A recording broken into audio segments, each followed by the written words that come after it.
Long before modern laboratories and silicon chips, hands shaped stone, metal, and earth into forms that still trouble the modern mind. Beneath desert sands and deep ocean floors, objects rest in silence, waiting to challenge what we think we know. Some are corroded gears locked in ancient rock. Others are towering blocks placed with impossible precision. They are not legends. They are real artifacts, cataloged and studied, yet never fully understood. Across continents and centuries, these discoveries whisper the same quiet question: were our ancestors capable of far more than we dare to imagine? Chapter 1. The Antikythera Mechanism. In 1901, sponge divers sheltering from a storm near the Greek island of Antikythera surfaced with fragments of corroded bronze pulled from a Roman-era shipwreck. At first glance, the lump seemed unremarkable, fused by centuries beneath the sea. But when archaeologists cleaned the encrusted mass, delicate gear teeth emerged from the stone.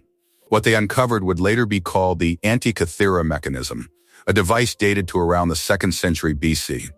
Inside its wooden case once sat more than 30 interlocking bronze gears, cut with remarkable precision. When researchers used X-rays and advanced imaging in the early 2000s, they revealed inscriptions in a complex arrangement designed to track the movements of the sun, moon, and possibly the known planets. The device could predict eclipses using the Saros cycle and model celestial motions with mathematical accuracy not seen again in Europe for over 1,000 years. Comparable clockwork technology would not reappear until medieval astronomical clocks in the 14th century. The craftsmanship suggests a deep understanding of geometry and mechanical engineering in Hellenistic Greece, possibly linked to traditions associated with figures like Hipparchus or Archimedes, though no direct proof survives. The mechanism's gear ratios align with Babylonian astronomical periods, blending observational science with mechanical execution in a way that feels strikingly modern. Yet no other device of equal complexity from that era has been found intact. It appears almost alone in the archaeological record, raising questions about lost workshops and vanished knowledge. Let's take a closer look at what this implies. If such technology existed, it required skilled metalworkers, theoretical astronomers, and a culture that valued precision instruments. But history offers only scattered hints.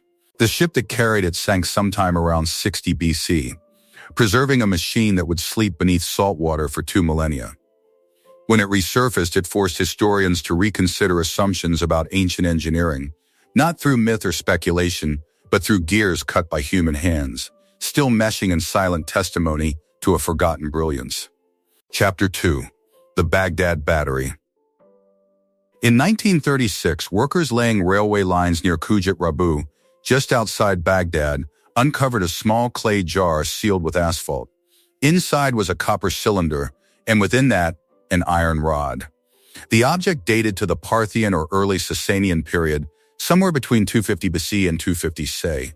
At first, it seemed like a simple container.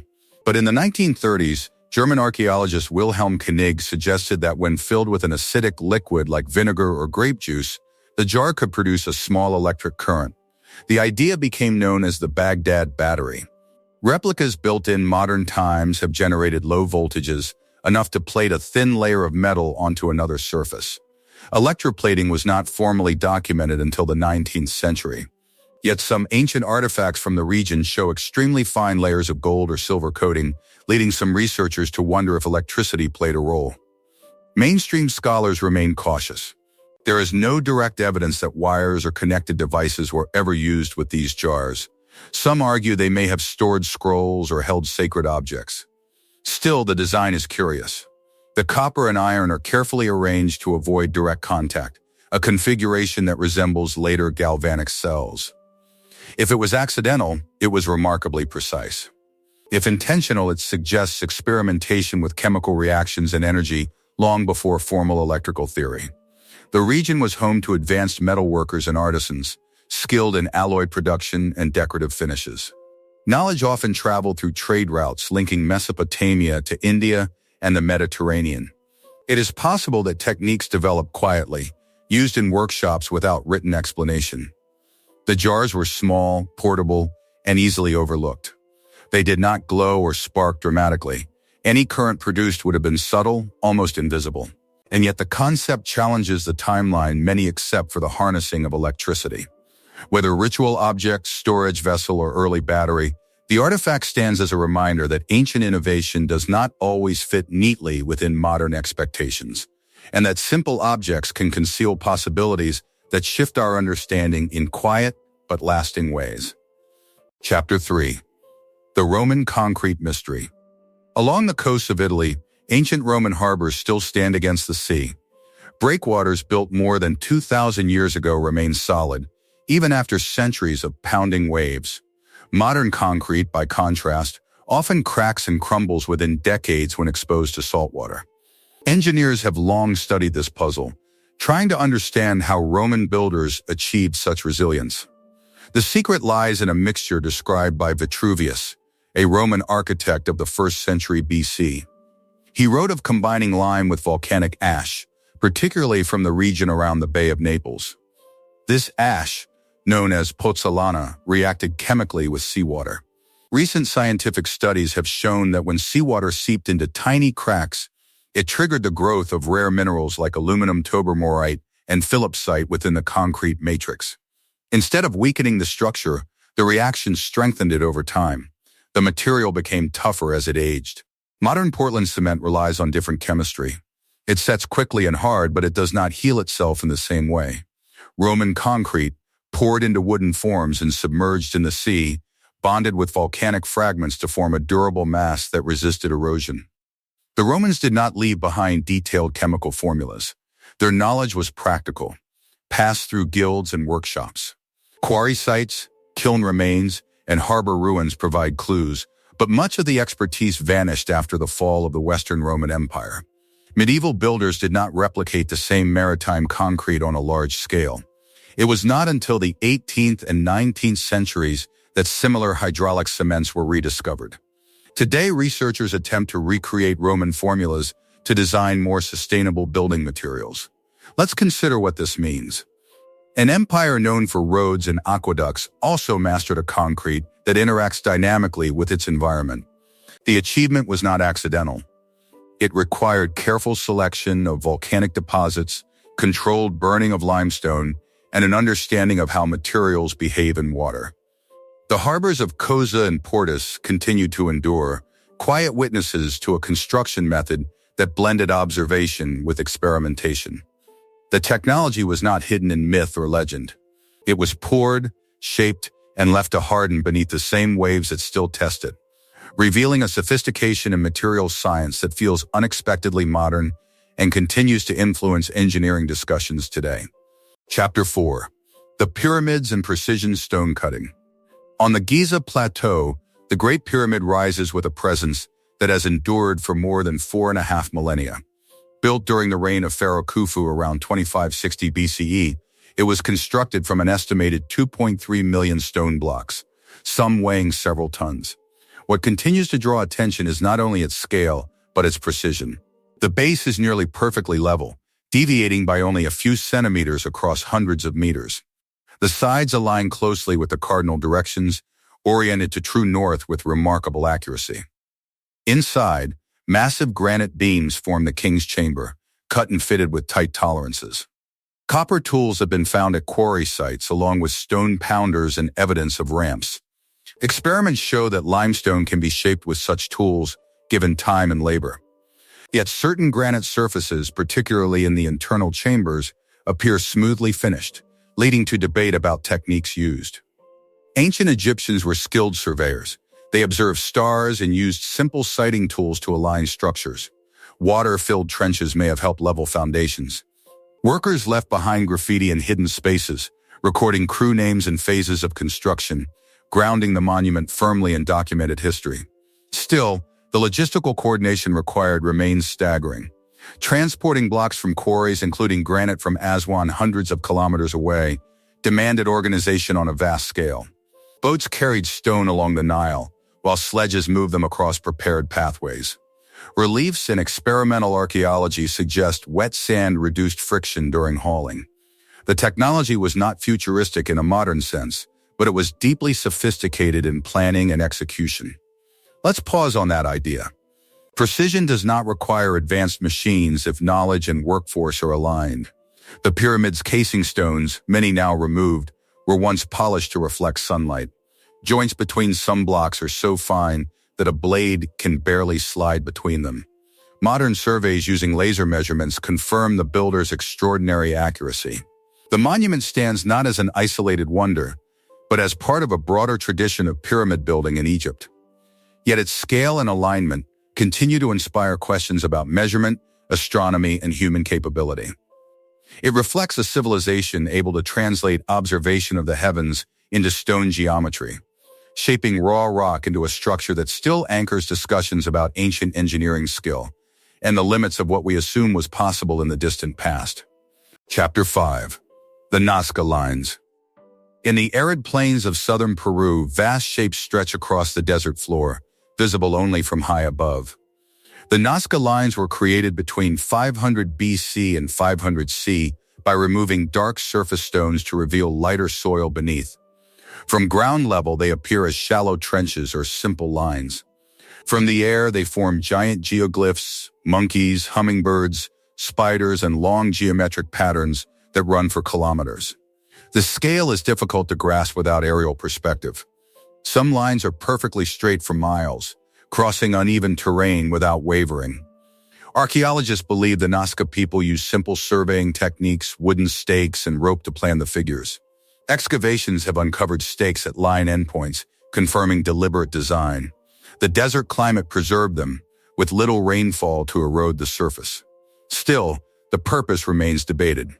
Some researchers suggest the lines were ceremonial pathways, walked during rituals connected to water and fertility.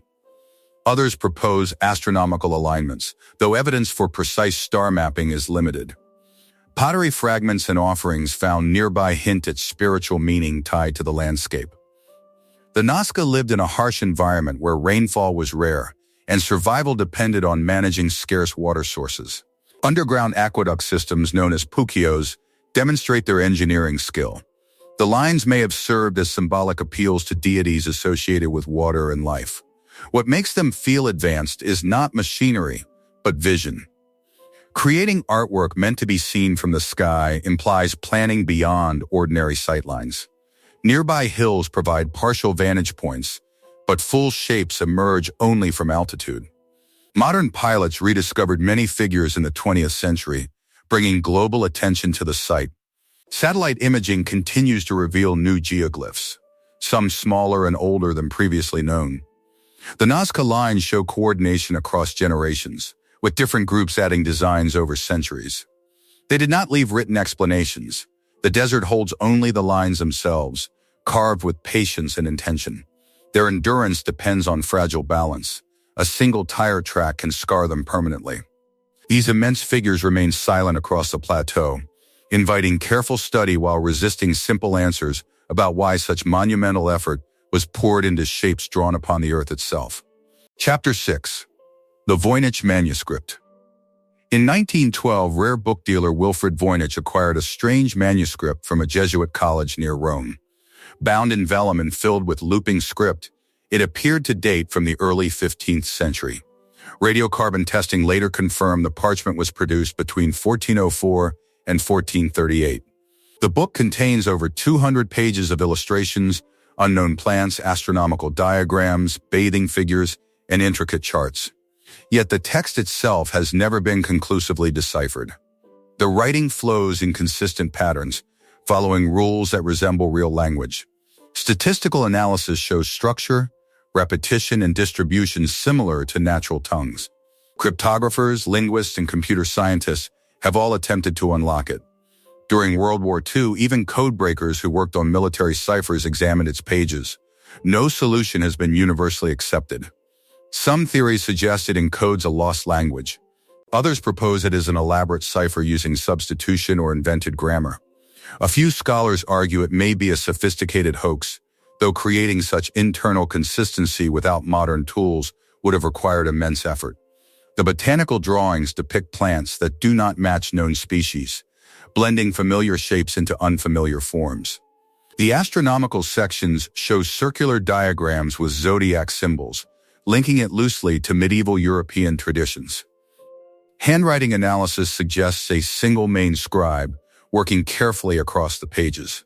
There are corrections, but no obvious signs of random scribbling. The manuscript's ink and pigments align with materials available in the 15th century.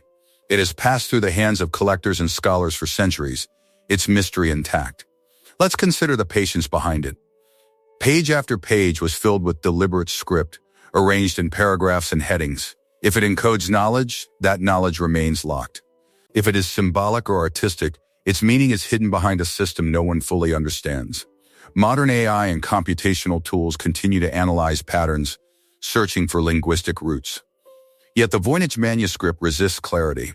It stands as a real object, preserved and studied, reminding us that not all information from the past can be easily translated, even when it sits plainly before our eyes, ink pressed into parchment that has survived more than 500 years without surrendering its secret. Chapter 7. The London Hammer. In 1936, near the town of London, Texas, a couple walking along Red Creek reportedly discovered a peculiar object partially embedded in a nodule of rock. When the surrounding stone was later broken open, it revealed what appeared to be a small iron hammer with a wooden handle. The handle showed signs of mineralization, as if it had aged within the rock itself. Over time, claims emerged that the encasing stone was Ordovician in age, suggesting an origin hundreds of millions of years old. Such a timeline would place the hammer far outside accepted human history. The object became known as the London Hammer and was often cited in arguments challenging mainstream geology. However, closer geological analysis offers a more grounded explanation. Concretions, hard compact masses of mineral matter, can form around objects in relatively short geological periods, sometimes within decades. Iron tools left in mineral-rich environments may become encased as surrounding sediments harden. Studies of the hammer indicate it resembles typical 19th century miners' tools common in Texas during that era. The iron composition aligns with manufactured metal from the recent past rather than ancient forging. The surrounding rock has not been conclusively dated as ancient bedrock. Instead, it likely formed as a concretion around the hammer after it was dropped or discarded. Let's take a closer look at why this matters. The London Hammer demonstrates how unusual preservation can create dramatic interpretations. Mineralization of wood can occur when silica-rich water permeates organic material, slowly replacing it with stone-like substance. This process does not require deep geological time. While the object is real and physically intriguing, it does not overturn established timelines. Instead, it highlights how context shapes understanding. Without careful stratigraphic study and laboratory analysis, appearances can mislead. The hammer remains a curious artifact, preserved in stone in a way that feels ancient even if it is not. Its story shows how quickly extraordinary claims can spread when evidence seems to challenge accepted history, and how scientific investigation works methodically to examine materials, composition, and formation processes before drawing conclusions about what the past truly holds. Chapter 8. The Saqqara Bird. In 1898, inside a tomb at Saqqara, Egypt, archaeologists uncovered a small wooden artifact carved in the shape of a bird. It dates to around 200 BC during the Ptolemaic period. The object measures roughly 14 centimeters in length, with a straight vertical tail and curved wings that resemble the profile of a glider. Unlike typical Egyptian bird figurines, it lacks detailed feathers and instead features a smooth, aerodynamic form. The piece was catalogued and stored in the Egyptian Museum in Cairo, where it remained largely unnoticed for decades. In the 20th century, some researchers suggested the artifact might represent more than symbolic art. When small models were constructed based on its proportions, a few tests indicated it could glide short distances if modified with a stabilizing tail. This led to claims that the ancient Egyptians may have experimented with principles of flight. Mainstream Egyptologists remain cautious. The artifact has no clear evidence of attachment points for additional components, and many similar wooden birds from the period served ritual or decorative purposes. The straight tail, often cited as aerodynamic, may simply reflect stylized artistic convention. There are no ancient texts describing flying machines from that era. Still, the proportions continue to spark discussion. The wings taper slightly, and the center of mass appears carefully balanced. Let's consider the cultural context.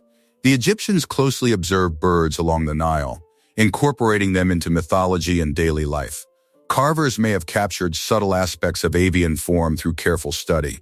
The Saqqara bird might represent a toy, a religious symbol, or an emblem associated with the falcon god Horus.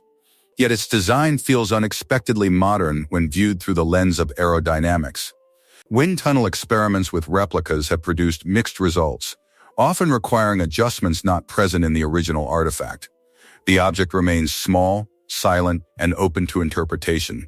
It does not prove ancient aviation, but it reflects a level of observation and craftsmanship that continues to invite examination. Preserved in dry desert air for more than 2,000 years, the wooden figure rests between art and engineering, reminding us that the boundary between symbolic design and functional insight can sometimes appear thinner than expected. Chapter 9. The Yonaguni Monument. Off the coast of Yonaguni Island in Japan, divers in 1986 encountered a massive stone formation resting about 25 meters beneath the surface. The structure features broad terraces, sharp right angles, and flat plains that resemble steps descending into deep water. Some sections appear carved, with straight edges and what look like pillars or platforms. Marine geologist Masaki Kimura has argued that parts of the formation show signs of human modification, possibly dating back more than 10,000 years to a time when sea levels were lower at the end of the last ice age. If that interpretation were confirmed, it would suggest large-scale construction before the rise of known civilizations in East Asia. However, many geologists contend that the monument is primarily a natural sandstone formation shaped by tectonic activity and erosion. The region sits in an area prone to earthquakes, where layers of rock fracture along straight plains. Over time, currents and weathering can exaggerate these lines, producing geometric shapes that seem intentional. Detailed surveys show tool marks are difficult to confirm, and no artifacts such as pottery or tools have been recovered directly from the site. Let's take a closer look at its context. During the last glacial maximum, sea levels were significantly lower, exposing large coastal areas. Human populations did inhabit parts of Japan thousands of years ago, though evidence of monumental architecture from that period is limited. The Yonaguni Formation spans roughly 150 meters in length and rises about 25 meters from the seabed, making it an imposing presence. Divers describe swimming along edges that feel almost architectural. Yet nature is capable of producing striking symmetry under the right conditions. The debate continues in academic circles with repeated dives, mapping efforts, and geological sampling. Photographs alone can mislead, scale and perspective shift underwater. Whether shaped entirely by nature or subtly modified by human hands, the monument rests beneath shifting currents, suspended between interpretation and evidence, challenging observers to distinguish deliberate design from the powerful, patient forces of geology that have shaped coastlines for millennia. Chapter 10. The Shigir Idol. In 1890, gold miners working in a peat bog in the Ural Mountains of Russia uncovered fragments of carved wood buried deep in waterlogged soil. When the pieces were assembled, they formed a towering wooden sculpture more than 5 meters tall. Known as the Shigir Idol, it was carved from a single large tree and covered with geometric patterns and stylized human faces. For decades, its age was uncertain, but radiocarbon dating conducted in the early 21st century revealed something extraordinary. The idol is approximately 12,000 years old, created near the end of the last ice age. That makes it older than the pyramids of Egypt and Stonehenge by thousands of years. The peat bog preserved the wood in oxygen-poor conditions, preventing decay. The carvings include zigzag lines, chevrons, and multiple faces stacked vertically along the body. Scholars believe the patterns may have held symbolic meaning for Mesolithic hunter-gatherers living in the region. At that time, agriculture had not yet spread widely. Communities survived through hunting, fishing, and gathering, moving with seasonal changes. Yet this sculpture shows deliberate planning, abstract thought, and artistic complexity. The surfaces were shaped with stone tools, requiring patience and skill. Let's consider the implications. Monumental art is often associated with settled farming societies. The Shigear idol challenges that assumption. It suggests that even mobile groups possessed rich symbolic traditions and the capacity to create large-scale ritual objects.